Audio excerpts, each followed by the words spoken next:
Et si je vous disais qu'il existe des écoles de magie encore plus mystérieuses et fascinantes que Poudlard? Aujourd'hui, on part pour un voyage autour du monde. Accrochez-vous!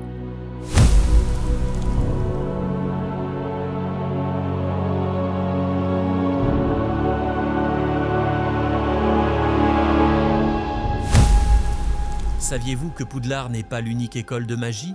Non, non, vous avez bien entendu. Il existe en réalité 11 grandes écoles à travers le monde, chacune avec son histoire, ses mystères et ses particularités. Aujourd'hui, on va explorer 7 d'entre elles. Ouvrez grand vos yeux, préparez vos bagages et enfilez vos capes. On embarque. Commençons notre aventure en Europe, et plus précisément, en France?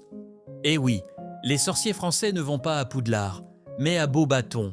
Située quelque part dans les Pyrénées, cette école prestigieuse se distingue par son architecture magnifique. Imaginez un château majestueux entouré de somptueux jardins à la française, où une fontaine mystérieuse, la fontaine de Flamel, guérirait toutes les blessures. Et vous savez quoi? Cette légende pourrait bien être liée à l'illustre alchimiste Nicolas Flamel, qui aurait étudié là-bas. Est-ce que Beauxbatons a utilisé la pierre philosophale pour s'enrichir? Mystère. Mais avouez que ça fait rêver. On saute maintenant de l'autre côté de l'Atlantique, direction les États-Unis avec Ilvermorny, l'école de magie nord-américaine. Fondée par une descendante directe de Salazar Serpentard, oui, vous avez bien entendu. Isolde Sayre a créé cette école avec un moldu. Oui, un moldu. Cette école, qui accueille des sorciers de toutes origines, est divisée en 4 maisons.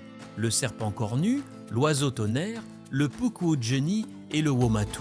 Mais contrairement à ce qu'on pourrait penser, Ilvermorny n'a rien de sinistre. Isolde s'est détaché des idées sombres de son ancêtre et a bâti une école basée sur la tolérance et l'égalité.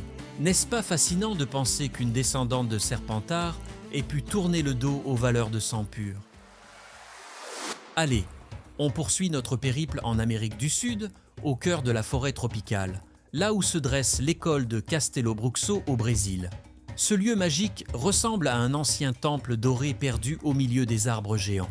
Les élèves qui étudient ici sont de véritables experts en botanique et en magie-zoologie. L'école est protégée par des créatures du folklore brésilien, les caiporas, qui veillent à la sécurité des élèves et des créatures environnantes. Une ambiance mystérieuse, un environnement exotique. Vous imaginez étudier au milieu de la forêt tropicale? Mais attention aux caiporas, ils ne sont pas là que pour décorer. Ils peuvent devenir très protecteurs.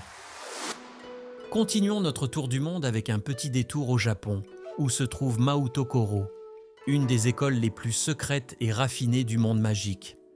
Les élèves ici commencent leur apprentissage dès l'âge de 7 ans, bien plus tôt que dans les autres écoles.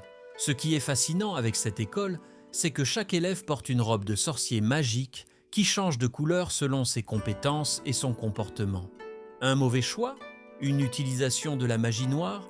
La robe devient blanche et le renvoi est immédiat. Imaginez une robe qui reflète vos notes. Pas de pression, hein? Après le Japon, direction la Russie glaciale, où se trouve l'école de Koldov-Storets. Cette école est littéralement cachée sous les glaces du lac Ladoga. C'est là que les élèves se forment dans des conditions extrêmes. Pour se rendre à l'école, ils montent sur le dos de serpents de mer géants et doivent lancer un sort pour respirer sous l'eau avant d'entrer. Rien que ça.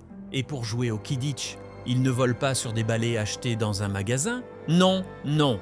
Ici, les sorciers doivent arracher un arbre entier pour s'en servir comme balai. Bienvenue en Russie, là où la magie est aussi rude que le climat.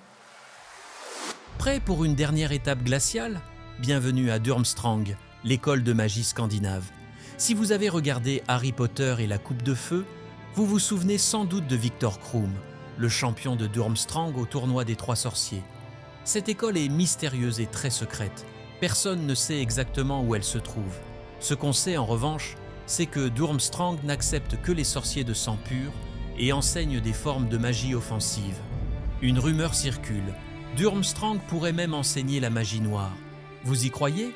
Cette école a vu passer des élèves comme Gellert Grindelwald, l'un des mages noirs les plus puissants de l'histoire. Alors, école obscure ou juste mal comprise. Pour finir notre tour du monde, on se réchauffe un peu en Afrique avec Ouagadougou, la plus grande école de magie du monde, située dans les montagnes de la Lune. Contrairement aux autres écoles, ici, la magie se pratique sans baguette. Oui, vous avez bien entendu.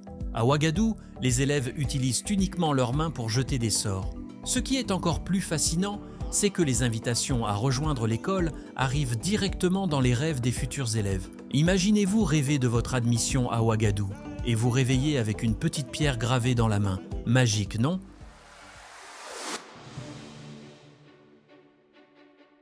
Alors voilà, notre voyage magique s'arrête ici.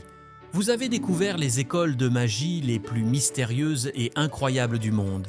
Laquelle vous a fait le plus rêver ? Beauxbaton et son raffinement, Maoutokoro et ses robes magiques, ou peut-être Coldov Storets et son ambiance glaciale. Avant de partir, dites-moi dans les commentaires, si vous étiez sorcier, dans quelle école aimeriez-vous faire vos études ? Pensez à vous abonner à la chaîne et à activer la cloche pour ne rien manquer de nos prochaines aventures magiques. Et bien sûr, n'oubliez pas de partager cette vidéo avec vos amis sorciers en herbe. Sur ce, moi, je retourne rêver à ma lettre de Poudlard. À très bientôt pour de nouvelles découvertes magiques. Allez, ciao!